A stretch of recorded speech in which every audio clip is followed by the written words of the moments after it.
Hello, good morning, नमस्ते all aspirant, welcome in my YouTube channel. So start करते हैं the Hindu newspaper. आज है 16 सितंबर 2023।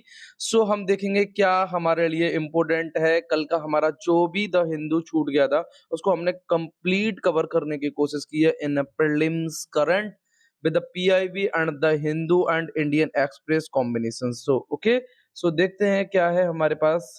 यूपीएससी यूपीएससी हम 2020 का सीरीज नंबर ए को सॉल्व कर रहे थे। अब तक हमने 48 क्वेश्चनों को बहुत अच्छी तरीके से सॉल्व किया था by the old and new patterns. Okay, so यहाँ हम देखने की कोशिश करेंगे क्या है हमारे पास। If another global financial crisis happen in the near future, which of the following action policies are most likely to give some immunity to India? So first क्या है, नॉट, अगर मान लीजिए जो एलपीजी जो हम लेके आए थे 1999 वन में, ओके, उसी तरीके से ये है कि अगर फिर ग्लोबल फाइनेंस होता है तो क्या होगा, क्या करना चाहिए हमें, ठीक है, क्या एक्शन लेनी चाहिए हमें, ठीक है। सो फर्स्ट दिया है हमें not depending on short term foreign borrowing. पहला तो दिया है कि भाई हमें डिपेंड नहीं होना है किस पे, शॉर्ट टर्म फॉरेन बोरोइंग होता है उस पर, ठीक है। दूसरा है हमारे पास opening the more foreign banks. अरे भाई ज्यादा अगर हम फॉरेन बैंक जोड़ देंगे तो कैसे सॉल्यूशन मिल सकता है, चलिए आगे देखते हैं। फिर हमारे पास maintaining full capital account convertibility. Okay, select the correct answer using the given code below. Okay, so क्या है, first only, first and second only, third only, one two and three only. अब देखिए मैं बताऊं इसको थोड़ा सा हिंदी में और पढ़ दे रहा हूं। यदि निकट भविष्य में दूसरा वैश्विक वित्तीय संकट होता है तो निम्नलिखित में से कौन से कार्य नीतियां भारत को सबसे अधिक संभावना के साथ कुछ उन्मिक्त प्रदान करेंगे, यू कैन से दैट, जिससे वो निकल पाएंगे। अल्पकालीन विदेश ऋणों पर निर्भर न रहना, ओके, कुछ विदेशी बैंकों को प्रारंभ करना, पूंजी खातों में पूर्ण परिवर्तनीय को बनाए रखना। अब देखिए थोड़ा सा अगर हम एलिमिनेट टेक्निक लगाएंगे ना तो यहाँ पे हमारा ये क्लियर आंसर आने की कोशिश होगा इन ओल्ड पैटर्न। सो देख रहे हैं maintain full capital account convertibility. अगर हम ये करते हैं तो ये कैसे कर देंगे, इससे क्या मेंटेन होगा, नहीं, नॉट, तो ये तो आपका गया। अब क्लियर कट है कि आपका फर्स्ट सही है। अब आपको दो देखना है, opening up to more foreign bank. अगर हम ज्यादा फॉरेन बैंक खोलेंगे तो हम ग्लोबल फाइनेंशियल क्राइसिस से इन अ फ्यूचर अगर हैपन होता है तो हम उससे you can say that out हो पाएंगे।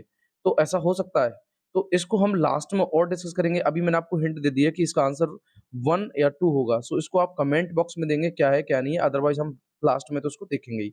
अब हम आ जाते हैं प्रीलिम्स करंट, जो कि हमारा PIB PIB the Hindu and Indian express का कॉम्बिनेशन होता है। तो हमारा 15 सितंबर वाला न्यूज़पेपर छूट गया, उसको हम कवर करने की कोशिश करेंगे। सो फर्स्ट है हमारे पास ई कोर्ट मिशन मोड प्रोजेक्ट। ये कोर्ट का मिशन मोड प्रोजेक्ट है जो साइंस एंड टेक को थोड़ा सा हम देखेंगे। साइंस एंड टेक का है, क्या है ये, नेशन को ई गवर्नमेंट यानी कि electronic, you can say that, governance project for the ICT enablement of the district and subordinate courts. तो जो डिस्ट्रिक्ट कोर्ट होता है या सबऑर्डिनेट कोर्ट होता है उनको you can say that ICT enablement के थ्रू करना, यानी कि जिसमें आप कह सकते हैं क्या होगा, यू कैन से दैट ज़्यादातर चीज़ें डिजिटल होंगी आपकी, ठीक है। और इसमें इम्प्लीमेंट कौन कर रहा है, इसको इम्प्लीमेंट करेगा department of justice and E committee, ministry of law and justice. और ये टाइप किसका है, सेंट्रली सेक्टर्ड स्कीम। सेंट्रली सेक्टर्ड स्कीम का मतलब है कि इसमें गवर्नमेंट की 100% क्या होगी, फंडिंग होगी।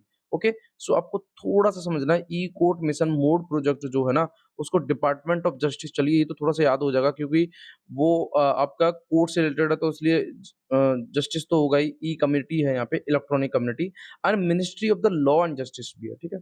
और थोड़ा सा यहाँ मेंशन करना है कि ये आपका सेंट्रली सेक्टर्ड स्कीम है। उसके बाद हम आ जाते हैं, फिर हमें मिलता है जेनरेटिव एआई यानी कि जे ए आई। ये क्या है भाई, ये साइंस एंड टेक का वर्ड्स है। व्हाट इज, तो branch of the artificial intelligence, you can say that AI, that uses deep learning model like open artificial intelligence, you can say that chat gpt या Google bands to create high quality content like text and speech. So generative AI जो है ना वो actually में branch किसकी है, artificial intelligence की।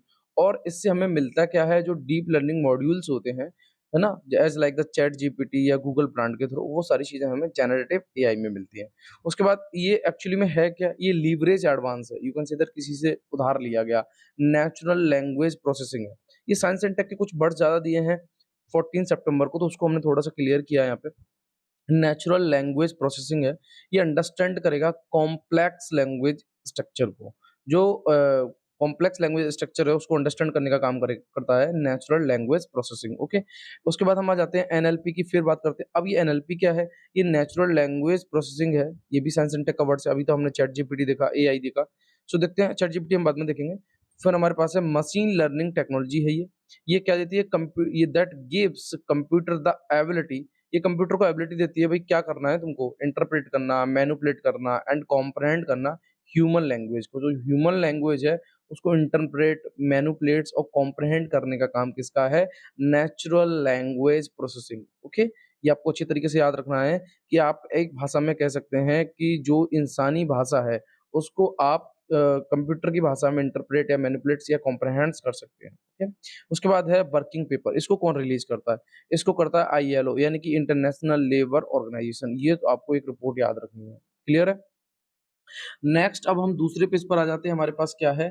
About chat GPT के बारे में बात करें। जीपीटी क्या है? तो ये जेनरेटिव प्री ट्रेन्ड ट्रांसफॉर्मेशंस है, इसकी फुल फॉर्म, ठीक है। ये बिलोंग करता है किससे? Family of the large language model, you can say that LLM. LLM से ये क्या करता है? बिलोंग करता है। और ये किस टाइप का है? ये machine learning models based on the neural network. Neural का मतलब होता है आपका जैसे माइंड है उससे रिलेटेड नेटवर्क, ओके।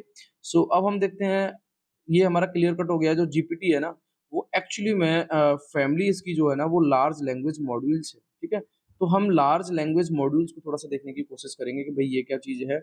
ये डीप लर्निंग एल्गोरिथ्म है। ये that can recognise, summarise, translate, predict and generate content using every large database, okay. ये सारी चीज हमें प्रोवाइड करती है लार्ज लैंग्वेज मॉड्यूल्स। उसके बाद हम आ जाते हैं कि स्कीम हमारी जो न्यूज़ में रही, हालाँकि ये 2016 में स्टार्ट हुई थी, बट इसमें अभी कुछ फंडिंग की गई है, इस वजह से ये न्यूज़ में है। प्रधानमंत्री उज्ज्वला योजना, you can say that PMUY, इसको स्टार्ट किया गया था 2016 में।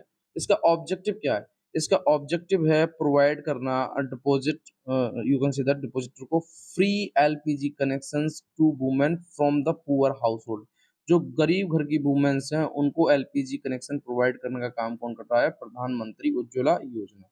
उसके बाद इसकी नोडल मिनिस्ट्री कौन है? Ministry of the petroleum and natural gas इसकी नोडल मिनिस्ट्री है, ओके।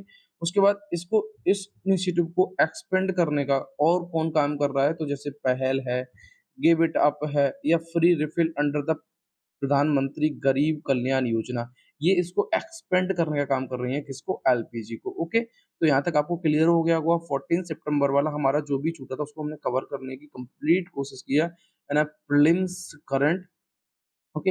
अब हम आ जाते हैं 15 पर, क्या है हमारे लिए इम्पोर्टेंट। देखिए कुछ भी छूट जाता है एक आध दिन का न्यूज़पेपर, तो मैं उसको कवर कराने की कोशिश करता हूँ, है ना, प्रीलिम्स करंट। सो देखते हैं यहाँ पे क्या है।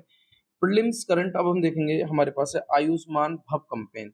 इसको मैंने हालांकि द हिंदू में कवर कराने की कोशिश की है, यहाँ भी थोड़ा सा हम देखते हैं इसका ऑब्जेक्टिव क्या है।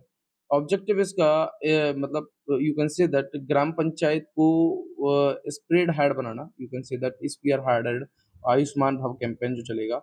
और ये एक्सटेंड करता है कॉम्प्रहेंसिव हेल्थ कवरेज, जो हेल्थ कवरेज है आपकी गांव की और टाउन की, उसको कॉम्प्रहेंसिव एक्सटेंड करने का काम करता है आयुष्मान भव कैंपेन, ओके। इसके कंपोनेंट की बात करें तो सबसे पहले आपको ये समझना है कि आयुष्मान भव कैंपेन जो है, देखिए यहाँ पे कहीं भी आपको हेल्थ से रिलेटेड नहीं लग रहा, बट आपको थोड़ा सा माइंड करना है कि जो भी हर गांव और टाउन को हेल्थ कवरेज को एक्सटेंड करने का काम करेगा ये, ठीक है। अब हम देखते हैं कंपोनेंट्स क्या है इसके। जैसे आपके पास है आयुष्मान आपके द्वार 3.0 वर्जन्स, ठीक है। ये प्रोवाइडिंग करता है आयुष्मान कार्ड जो भी बच गए किससे, जो इनरोल थे प्रधानमंत्री जन आरोग्य योजना के अंतर्गत इनरोल किए गए थे, उनमें से जो लोग बच गए उनको कार्ड प्रोवाइड करने का काम करता है आयुष्मान आपके द्वार 3.0 वर्जन्स। आयुष्मान मेला, इसका काम क्या है? ये क्रिएशंस करता है हेल्थ आईडी को एंड इशू करता है आयुष्मान भारत कार्ड। तो हेल्थ आईडी और आयुष्मान भारत कार्ड को इश्यू करने का काम करता है आयुष्मान मेला। ओके, उसके बाद हम आ जाते हैं फिर हमारे पास आयुष्मान सभा। इसका काम क्या है? इसका काम देखिए, सभा है तो सभा कॉमन सी बात है, किसी चीज को अवेयरनेस के लिए होती है। सभा की काम ही होता है किसी चीज को अवेयरनेस करना about the vitals health schemes and disease conditions. Okay, so यहाँ पे थोड़ा-सा हमें ये चीज़ निकालना है कि आयुष्मान आपके द्वारा 3.0 वर्ज़न का काम है, कार्ड प्रोवाइड करना, ठीक है? जो बच गए बेनिफिशियरी, ठीक है? बट वो इन्वॉल्व थे किसमें? प्रधानमंत्री जन आरोग्य योजना में। और आयुष्मान मेला का मतलब है हेल्थ आईडी देगा ये आपको और इश्यू करेगा आपको आयुष्मान भारत कार्ड। और आयुष्मान सेवा का मतलब है वो आपको अवेयरनेस देगी, ठीक है? इतना आपको याद रखना है। 2 डे न्यूज़ में रहे क्योंकि अब यूपीएससी ने 2023 के बाद दिवस को पूछना स्टार्ट कर दिया है, इसलिए मैं कोई भी दिवस नहीं छोड़ रहा हूँ। आपका मंथली जब हम वीकली पीसीबी करते हैं, तब भी हम डे को कंप्लीट करने की कोशिश करते हैं। तो यहाँ भी हम देखेंगे सितंबर 14 जो है, वो हमारा हिंदी दिवस के रूप में और जनवरी 10 जो है हमारा वर्ल्ड हिंदी डे के रूप में मनाया जाता है, ठीक है? ये थोड़ा-सा आपको याद रखना है कि हिंदी दिवस अभी 14 सितंबर निकल के गया, तो उस दिन सिर्फ हिंदी दिवस था, ना कि वर्ल्ड हिंदी दिवस। ये कब आएगा आपका? जनवरी 10 को। उसके बाद हम बात करते हैं कि हम जो 14 सितंबर वाला अगर हिंदी दिवस मनाते हैं तो क्यों मनाते हैं? तो एक्चुअली में हमने एडॉप्ट किया था हिंदी को इन देवनागरी स्क्रिप्ट स्क्रिप्ट के रूप में as one of the official language of the nation, जो you can say that official language है नेशंस की, ठीक है? उसके बाद हम आ जाते हैं फिर क्या आर्टिकल 343 क्या कहता है? हिंदी इन अ देवनागरी स्क्रिप्ट, जो हिंदी है देवनागरी देवनागरी स्क्रिप्ट में as a official language of the union. ये आपकी एज़ अ किस रूप में? ऑफिशियल लैंग्वेज के रूप में इन अ यूनियन, ओके। उसके बाद हम देखते हैं, ये थोड़ा-सा आपने सुना होगा ऑपरेशन पोलो। सबसे पहले आपको ये समझना है कि ये किसी गेम से रिलेटेड नहीं है। आप यहाँ पे क्लियर कर देंगे कि कोई भैया गेम नहीं है ये। फिर है क्या ये? ये मिलिट्री एक्शन है, ठीक है? इसको लॉन्च किया गया था किसके द्वारा? इंडियन आर्मी के द्वारा। कब? सितंबर 13 को 1948 में। किसके लिए किया गया था? इंटीग्रेट करने के लिए जो प्रिंसली स्टेट है हैदराबाद। तो हैदराबाद के जो निज़ाम थे, वो एक्चुअली में इंडिया में शामिल नहीं हो रहे थे, तो उनको इंटीग्रेट करने के लिए ऑपरेशन पोलो चलाया गया था by the Indian army, okay? और ये मिलिट्री एक्शंस है, ये आपको याद रखना है। अब इसको लॉन्च इसलिए किया गया था because Nizam Mir Osman Ali Sahab was reluctant to join India after the independence 1947 से, यानी कि इंडिया का 1947 के बाद इंडिपेंडेंस होने के बाद इन्होंने इंडिया में शामिल होने से मना कर दिया था, इसलिए ऑपरेशन पोलो को चलाया गया। उसके बाद फिर हम आ जाते हैं, हमारे पास है मैसेंजर। मैसेंजर क्या है? Mercury surface space environment geochemistry and ranking. ये मैसेंजर एक्चुअली में ये नासा का स्पेसक्राफ्ट मिशन है, जिसको डिजाइन किया गया था स्टडी करने के लिए, जो आपका मरकरी प्लैनेट है उसको, ओके। सो देखने की कोशिश करते हैं क्या दिया है इसमें। Messenger was a NASA spacecraft missions design to study the planet Mercury. तो जो प्लैनेट मरकरी है उसको स्टडी करने के लिए जो डिजाइन किया गया आपका मैसेंजर को, ओके। उसके बाद इसके ऑब्जेक्टिव की बात करें तो स्टडी द, ये क्या करेगा? Geology and magnetic fields and chemical composition of the planet, इन सबको ये स्टडी करने का काम करेगा, ओके। उसके बाद फिर हम आ जाते हैं skill India digital platform, you can say that ISID। ये क्या है? ये डिजिटल पब्लिक इंफ्रास्ट्रक्चर्स, यानी कि you can say that DPI, किसके लिए? स्किल करना, एजुकेशन देना, एम्प्लॉयमेंट्स के लिए and entrepreneurs ecosystem of the India. इसका फोकस क्या है? इंडस्ट्री 4.0 स्किल्स को लेके, ओके। सो हमारा जो भी प्रीलिम्स था उसको हमने कवर करने की कोशिश की। अब हम आ जाते हैं द हिंदू का फ्रंट पेज क्या कहता है, हमें उसको समझने की हम अच्छी तरीके से कोशिश करेंगे, okay.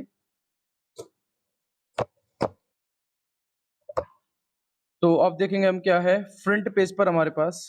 Nipah case rises to 6 इन कोझिकोड। देखिए मैं बताऊं, निपा वायरस तो अभी केरला में इसने ये समझ लीजिएगा कि बहुत स्पीड पकड़ रहा है। अभी दो दो केस थे, फिर 3 केस थे, फिर 4 केस हुए, अब ये 6 केस हो गए हैं। कहाँ पर? कोझिकोड डिस्ट्रिक्ट में। और हिट किया गया था लगभग 7 8 9 लोगों को कि भाई ये लोग इनके कांटेक्ट में आए, है ना। सो क्या दिया यहाँ पे? One more person one more person tested positive for the Nipah infections in a Kozhikode district of the Kerala in a Friday, ठीक है, taking the total number of infected persons in a 6 as efforts continue to trace all those who came in contact with the affected of the individuals। सो यहाँ पे देख रहे हैं आप किस तरीके से जो आपके you can say that case बढ़ते जा रहे हैं। उसके बाद अगर करंटली की बात करें तो there are more than 1080 names on the contact list in the infected persons among thems, और जिसमें से 624 जो आपके हैं हाई रिस्क कैटेगरी में, इंक्लूड 327 हेल्थ केयर वर्कर हैं उनमें से। ठीक है? तो इस तरीके से ये केस बढ़ते जा रहे हैं, तो मैं बताऊँ आपको, अब इसमें से आपको पढ़ना क्या है, समझना क्या है, वो आपको थोड़ा-सा बता दूँ। इसमें अब ऑस्ट्रेलिया आगे आना चाह रहा है कि भई हमारी हेल्प करेगा ऑस्ट्रेलिया, कि भई किस तरीके से ये जो निपा वायरस आपका बढ़ता जा रहा है, तो है ना? सो देखेंगे क्या है निपा वायरस के बारे में। देखिए मैं आपको थोड़ा-सा बता दूँ निपा वायरस। निपा वायरस सबसे पहले आपको ये समझना है कि ये आपका बैट्स जो चमगादड़ होते हैं, या पिग जो सूअर होता है, ठीक है? उसके द्वारा फैलता है ये। दूसरा आपको इसमें समझना क्या है, ये एक्चुअली में आपकी ज़ूनोटिक डिज़ीज़ है। ज़ूनोटिक का मतलब क्या है कि जो आपकी ट्रांसफ़र होती है एनिमल टू ह्यूमन में, ये आपको थोड़ा-सा समझना है। ओके? सो देखेंगे क्या है, Nipah virus Nipah virus is zoonotic virus that can be transmitted from the animal to human। ये और इसको फर्स्ट आइडेंटिफाई किया गया 1998 में, ठीक है, during the outbreak in the Malaysia. Here are some key points about the Nipah virus. Nipah virus के बारे में कुछ और की पॉइंट्स हैं, तो पहले आपको क्लियर कट कर लेना है कि जो निपा वायरस है वो आपका 1998 में, ठीक है, मलेशिया में ये you can say that first सी देखा गया था। ट्रांसमिशन की बात करें तो निपा वायरस ये ट्रांसमिटेड होता है कहाँ से, ह्यूमन से। Direct contact with the infected bats है आपके, देयर एक्सक्रेट है, as well through the consumption of the contaminated food है, ठीक है, और जो आपके फ्रूट्स हैं। Human to human transmission can also occur primarily through the close contact with an infected persons respiratory secretions. इसके सिम्टम्स की बात करें तो निपा वायरस जो है ये रेंज ऑफ सिम्पटम्स, जैसे आपके इसमें क्या होगा, मैंने बताया था आपको, फीवर आएगा, हेडेक होगा, और उसके बाद डिज़नीज़ होगी, रेस्पिरेटरी प्रॉब्लम होगी, ये सारी चीज़ें इसमें होंगी। और उसके बाद इसको ये एक्चुअली में आपका ब्रेन से ज़्यादा रिलेटेड है, ठीक है? जिसमें आपका वो चीज़ फ़ील होगी। उसके बाद हम बात करते हैं ज्योग्राफी डिस्ट्रीब्यूशन की बात करें, तो Nipah virus outbreak have been reported in the several country, जैसे आपकी South East Asia and Malaysia, Bangladesh, India and Philippines, ठीक है? उसके बाद प्रोविजंस की बात करें तो there are no specific anti viral treatment of the Nipah virus infection, so prevention measure are crucial. अब समस्या यही है कि भई इसके लिए अभी भी कोई भी क्यूरेबल हमारे पास you can say that vaccine नहीं है, ठीक है? तो कोई भी हमारे पास क्या है इसमें वैक्सीन नहीं है, ये आपको थोड़ा-सा समझ लेना है, ठीक है? अब हम चलते हैं क्या है फिर हमारे पास आ जाता है research and surveillance. Ongoing research aim to better understand. अब यही है इसकी भाई समझदारी के लिए देखा जा रहा है क्या है, क्या नहीं है। तो आपको इसमें समझना क्या था, मैंने आपको बता दिया कि फर्स्ट ऑफ ऑल आपको निपा वायरस में ये समझना है कि ये है क्या? ये आपकी ज़ूनोटिक डिज़ीज़ है। उसके बाद ये एनिमल टू ह्यूमन ट्रांसफर होती है। किसके थ्रू होती है? बैट्स एंड पिग के थ्रू होती है। उसके बाद और ये एक्चुअली में फर्स्ट कहाँ आउटब्रेक हुई थी 1998 में। ये हो सकता है आपसे ऑप्शन बने, और वो भी कहाँ? मलेशिया में, ठीक है? उसके बाद फिर और आपको इसमें क्या याद करना है? इसमें आपको याद करने के लिए फिर ये है कि भई ये आपकी सिम्पटम्स इसके, जैसे आपका फ़ीवर है, हेडेक है, ये बहुत सारी चीज़ें। अब हम आ जाते हैं, गवर्नमेंट ने नोटिफ़ाई किया 31 benches of the GST appellate tribunals, ठीक है? सो एक्चुअली में सबसे पहले हमें ये पढ़ना है कि जीएसटी अपीलेट ट्रिब्यूनल्स क्या होती है, तो उससे पहले थोड़ा-सा इस आर्टिकल में देखने की कोशिश करते हैं क्या दिया है। फाइनेंस मिनिस्टर इन्होंने नोटिफ़ाई किया, क्या भाई नोटिफ़ाई किया इन्होंने? कॉन्स्टिट्यूशन 31 जो appeal tribunal across 21 state and 8 union territory for the courts and GST के लिए, date on Thursday and sitting a stage on resolve a growing number of tax payer dispute within the revenue department. तो revenue department का जो tax payer dispute है उसको resolve करने के लिए, ठीक है? अगर इसके एस्टेब्लिशमेंट की बात करें तो ये tribunals you can say that कब at the time of the implementing of the GST regime from the 1 जुलाई 2017 से got a final clearance from the GST council in जुलाई में and was much awaited by the industry players। अब थोड़ा सा हम देखने की कोशिश करेंगे कि भाई ये जीएसटी अपीलेट होता क्या है। ठीक है, बता दूं, ये अपीलेट ट्रिब्यूनल्स इसको goods and service tax appellate tribunals भी बोलते हैं। ये judicially you can say that body है in that deals with the dispute related to किसको, गुड्स एंड सर्विस टैक्स से रिलेटेड जो भी डील्स होती हैं उनको ये डिस्प्यूट जो होते हैं उनके बीच में उसको रिजॉल्व करने का काम करती है। इसके कुछ की पॉइंट्स दिए हैं, जैसे पर्पज है, इसका पर्पज क्या है, इसको स्टेबलाइज किया गया था, provide a forum for individual and business to appeal against decisions made by the lower authority under the GST law. ये हेल्प करता है resolving dispute related to GST. तो जीएसटी से रिलेटेड जो भी डिस्प्यूट है उनको you can say that resolve करने का काम करता है। इसके कंपोजिशन की बात करें तो ये ट्रिब्यूनल जो है आपका consist judicial as well as technical member, इसमें दोनों होते हैं, जुडिशियल और टेक्निकल मेंबर होते हैं। क्लियर कट है यहाँ तक। जुडिशियल मेंबर की बात करें तो ये रिटायर्ड जज होते हैं आपके, ठीक है। और टेक्निकल मेंबर की बात करें ये आपके एक्सपर्टीज होते हैं टैक्सेशन में, जो टैक्सेशन है, लॉ है या अकाउंटेंसी है, इसमें ये क्या होते हैं आपके, you can say that technical होते हैं। तो सबसे पहले आपको इतना ज़रूर याद रखना है कि जो जीएसटी अपीलेट ट्रिब्यूनल्स है, इसमें जुडिशियल के साथ-साथ जो टेक्निकल होते हैं, इसमें आपके रिटायर्ड जज होते हैं और इसमें आपके टैक्सेशन, लॉ और एंड अकाउंटेंसी वाले। अब जुरिडिक्शंस की बात करें, तो जो ट्रिब्यूनल्स है, इसके jurisdictions over the matter related to GST, including dispute between the tax payer, tax authority, issue of the tax liability, input tax credit, classification of the goods and service and more. Appeal process की बात करेंगे तो tax payer who are dissatisfied with the decision of the lower authority such as GST authority to appellate authority to advance ruling and can file appeal for the GST tribunals। Okay, so आपको इसमें से बस यही समझना था prelims base के लिए कि भाई जीएसटी का दूसरा नाम क्या है। जीएसटी अपीलेट ट्रिब्यूनल्स को आप goods and service tax appellate tribunals भी बोल रहे हैं, और जुडिशियल बॉडी एक्चुअली में ये डील करती है गुड्स एंड सर्विस से रिलेटेड, ठीक है। इसका पर्पज हमने देख लिया, क्या पर्पज है, कंपोजिशंस क्या है। चलिए अब आगे देखते हैं क्या आर्टिकल्स है हमारे पास, तो उस आर्टिकल्स को हम कवर करने की कोशिश करते हैं। अब पाइप ड्रीम, जल जीवन मिशन जो चला था ना, अब ये क्या रह गया भैया, पाइप ड्रीम रह गया है ना। पाइप ही पड़े रह गए और कोई मतलब नहीं है इसमें। 2019 का यू कैन से दैट जो इंडिपेंडेंस हुआ था, यानी कि डे मनाया गया था, उस दिन हमने इसको लॉन्च किया, ठीक है। और महुआ डिस्ट्रिक्ट की बात करें जो यूपी में पड़ता है, इसमें रिपोर्टेड की गई थी कि भाई 1612 हाउस होल्ड हैं, इसमें टैप कनेक्शन किया जाना है।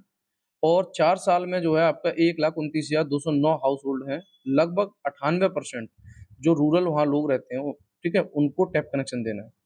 तो वाटर कनेक्शन की बात करें, public dashboard of the Jal Jeevan missions, इसने वहाँ क्या किया, भाई सेंटर्स ने लगभग 3.6 लाख करोड़ स्कीम इसमें you can say that tap water connection के अंतर्गत आई थी। और उसमें हर घर को यू कैन से दैट 2024 तक क्या प्रोवाइड कराना है इनको, tap water connections according to the Jal Jeevan missions. अच्छा, अब क्या होता है, अब कहीं पे तो इन्होंने पाइप लगा के छोड़ दिए, कहीं पे कंप्लीट कर दिया, ठीक है। एक डेटा दिया गया है, उस डेटा को हम देखने की कोशिश करेंगे तो आपको थोड़ा समझ में आएगा। ये आपके सीनियर ऑफिसर्स हैं in the district administrator told, इन्होंने बताया कि 100 आउट ऑफ 398, यानी कि अगर हम 398 विलेज में से जो 100 हैं, ठीक है, ये आपके in district eligible household tap connection, भाई इनमें तो टैप कनेक्शन हो गया, ठीक है। बट क्या हुआ, जो जल जीवन मिशन ऑफिशियल डैशबोर्ड है, उसने ये दिखा दिया कि भाई 385 जो थे विलेज, उनमें हमने 100% house you can say that house hold tap connection कर दिया। अब आप देखने की कोशिश करिएगा कि भाई ऐसा कहाँ हुआ, अगर ऐसा होता तो फिर ये वाला आर्टिकल्स नहीं बनता, है ना, ऐसा नहीं हुआ। तो इसी के रिगार्डिंग ये है, और थोड़ा-सा और दिया है, even in a blaze official certificate having 100% coveraging of the functional household tap connections. अगर हम ब्लेज ऑफिशियल सर्टिफिकेट की बात करें तो 100% कवरेज हुआ है फंक्शनल हाउसहोल्ड टैप कनेक्शन के थ्रू। कई हाउसहोल्ड हैं इसमें do not actually have tap, जहाँ पे you can see that taps नहीं है। टैप्स समझ रहे हैं ना क्या होता है, नल होता है। Some have taps but are not getting any water through them. अब भैया कहीं टैप है तो वहाँ पानी नहीं है, ठीक है, कहीं पाइप हैं तो टैप नहीं, समझ रहे हैं ना। तो जैसे टैप हो गया आपका तो वहाँ पानी नहीं, वाटर नहीं, ठीक है। और अगर आपका यू कैन से दैट अगर पाइप लगा दिया तो कोई मतलब ही नहीं है, टैप लगाया ही नहीं उन्होंने, तो इस तरीके से ही चलता रहा। अच्छा, ये डेटाबेस है टोटल इमेंस पर्सपेक्टिव से, बट हमें निकालना क्या है, इसको थोड़ा-सा हम जाके पढ़ते हैं अंदर डीपली में कि भई क्या ये क्या था, मिशन कब चालू हुआ। जल जीवन मिशन की अगर मैं बात करूँ, ये फ्लैगशिप इनिशिएटिव है किसकी, गवर्नमेंट ऑफ इंडिया की। सबसे पहले आपको याद रखना है कि ये गवर्नमेंट ऑफ इंडिया की फ्लैगशिप स्कीम है। इसका एम क्या था? इसका एम था क्लीन करना, clean and portable, you can say that drinkable, जो पोर्टेबल का मतलब है जो पानी आप पी सकें, water to all rural household across the country. इस मिशन को लॉन्च किया गया था अगस्त 2019 में, मैंने अभी आपको बताया इंडिपेंडेंस डे पर, और इसका गोल था इंश्योर करना हर घर जल। Water supply to every household by the 2024। इसके ऑब्जेक्टिव की बात करें तो जल जीवन मिशन इंक्लूड जैसे providing functional household tap connection यानी कि FHTC to every rural household, ensure करना reliable and sustainable source of the water supply, promote करना community participate and local water management को, फोकस करना on water quality testing and surveillance पे, ये थोड़ा सा एम आप देख लेंगे, इंश्योर करना sustainment of the water infrastructures. उसके बाद एक और है हमारे पास leveraging technology of the effect efficient water supply and management. उसके बाद है the mission recognise the importance of the water improving the overall quality of the life health and productivity in the rural area.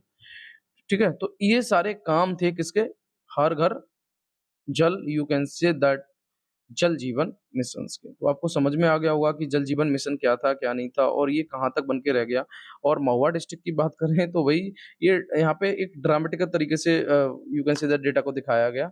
और residence से only have pipe, यहाँ पे pipe है, tap नहीं, और जहाँ टैप है वहाँ पाइप नहीं, and there open no actual कोई भी सप्लाई नहीं है, water flowing through them, officer से the shortcoming will the rectify by the no. So जो दिया है ये डेटा है, डेटा आपको मीन्स में इसको थोड़ा सा यूज कर रहे ना कि भाई किस तरीके से आपका ये है एक चरकारी one of the 4 block of the district जहाँ पे 48 विलेज हैं और उनमें से लगभग 24,000 यू कैन से 24,003 7 हाउस होल्ड्स हैं।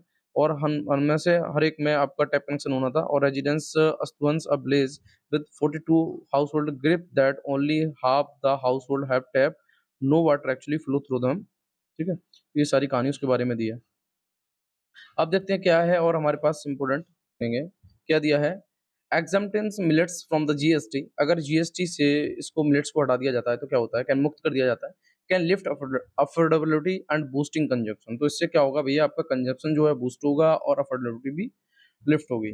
अच्छा, अब थोड़ा सा हम देखते हैं क्या बताने की कोशिश की गई है। तो आपको पढ़ना क्या है इसमें, सबसे पहले तो मिलेट्स के बारे में पढ़ना है, वो हम अभी पढ़ेंगे। इसमें देने की क्या कोशिश किया आर्टिकल्स में, देखिए अगर भारत बायोटेक चेयरमैन जो है कृष्णा एलोरा एला है ना, उन्होंने बताया कि भाई जो मिलेट्स को अगर जीएसटी से आप you can say that you can exempt करते हैं तो इससे क्या होगा, कंजप्शन आपका बूस्ट होगा।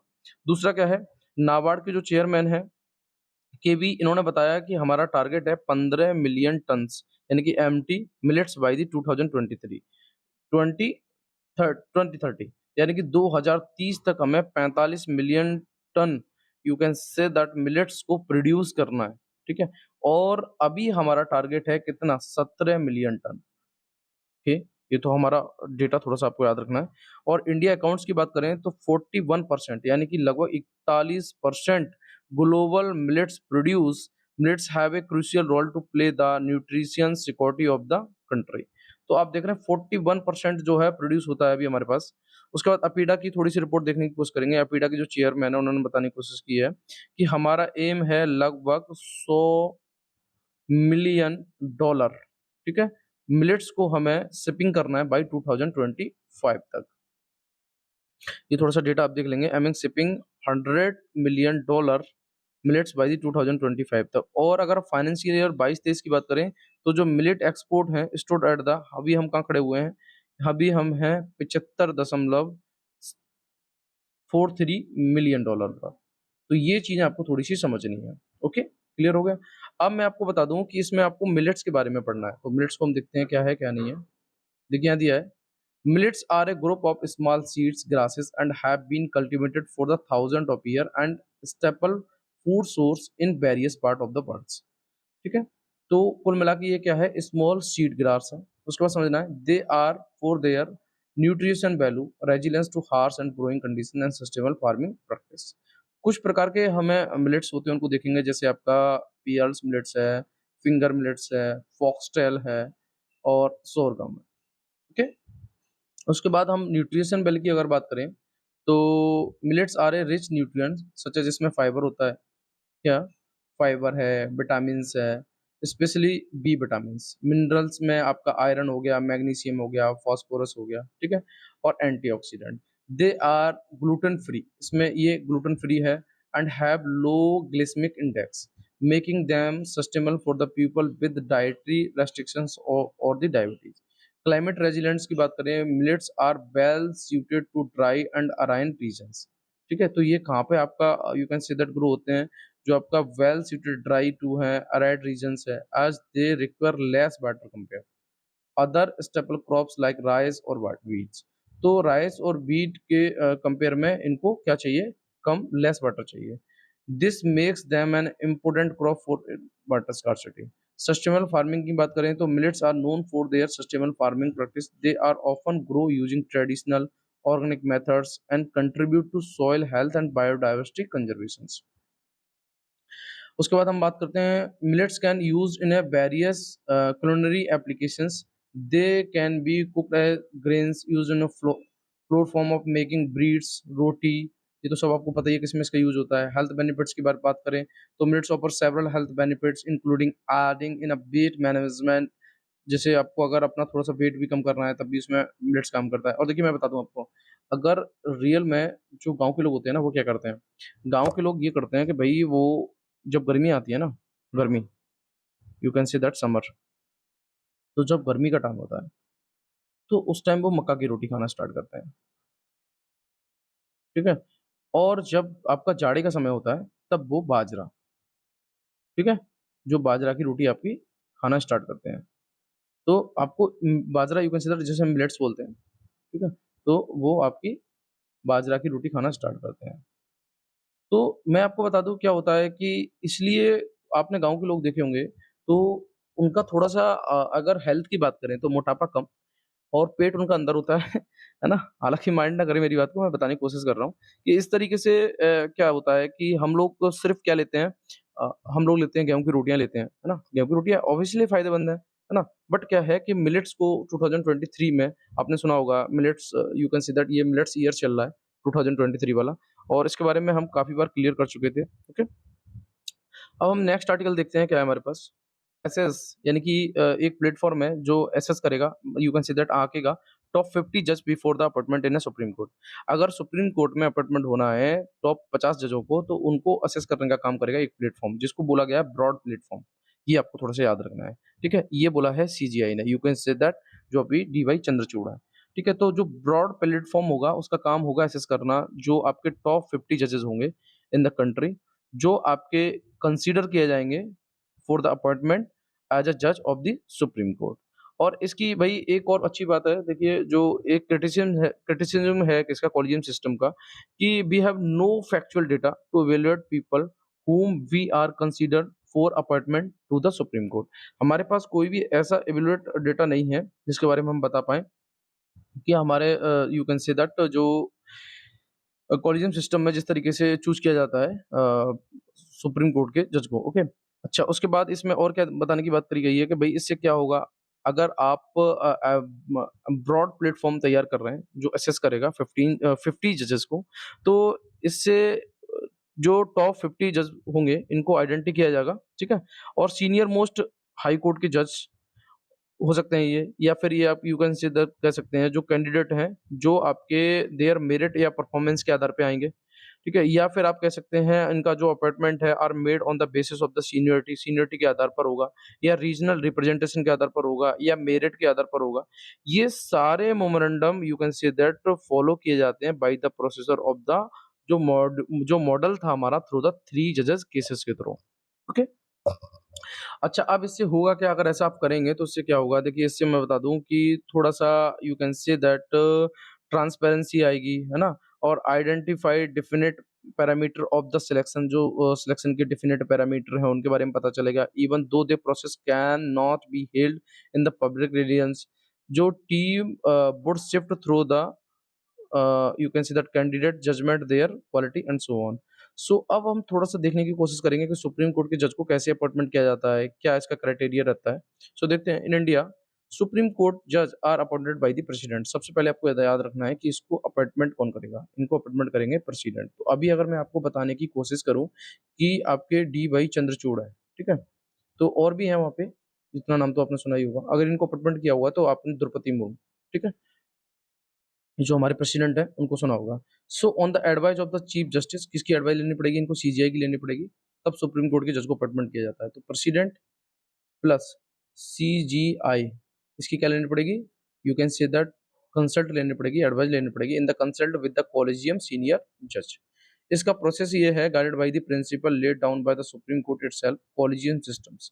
The collegium consist of the chief justice, इसमें क्या होता है, एक सीजीआई होगा आपका, 4 सीनियर मोस्ट जज होंगे, ठीक है। अगर इसके अपॉइंटमेंट प्रोसेस की बात करें तो इन्वॉल्विंग द फॉलोइंग प्रोसेस, क्या है, the chief justice of India and the collegium recommended suitable candidate to the president. जो प्रेसिडेंट हैं approved are generally based on the collegium recommendation. अगर इसके अपॉइंटमेंट की बात करें तो जज serve until they reach the retirement of the age 65, जब तक वो 65 साल की उम्र पर नहीं पहुंच जाते तब तक वो you can say that appointment ले सकते हैं, अनलेस दे रिजाइन, या वो रिजाइन दे या रिमूवल किए जाए थ्रू द इम्पीचमेंट प्रोसेस के थ्रू, ओके। या फिर आगे बात करते हैं प्लीज, ओके। सो ये थोड़ी सी बात आपको समझ में आ गई होगी कि क्या है क्या नहीं है, ओके।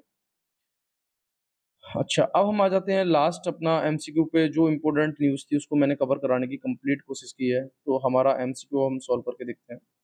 अभी आपको थोड़ा-सा हिंट दिया था कि भई अगर हम मेंटेन कर लेंगे फुल कैपिटल अकाउंट कन्वर्टिबिलिटी को, तो डेफ़िनेटली ये ऐसा करने से फ्यूचर में क्या हम जो ग्लोबल फाइनेंशियल क्राइसिस होगा उससे बच सकते हैं?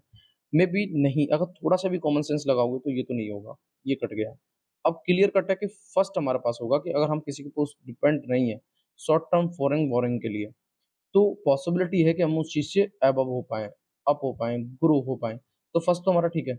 दूसरा देखते हैं, opening up to more foreign bank. अरे ऐसे क्या होगा अगर आप ज़्यादा foreign bank you can say that खोल दोगे, तो वो भी तो अपना कुछ ना कुछ, देखो भई कोई भी काम करने आता है तो उसका कुछ ना कुछ इंसेंटिव तय रहता है। तो वो अपना कुछ ना कुछ इंसेंटिव तो तय रखेंगे ना। तो डेफिनिटली ये आपका ये भी गलत होने के चांस रहेंगे। अब अगर ये न्यू पैटर्न में होता तो आप क्या करते?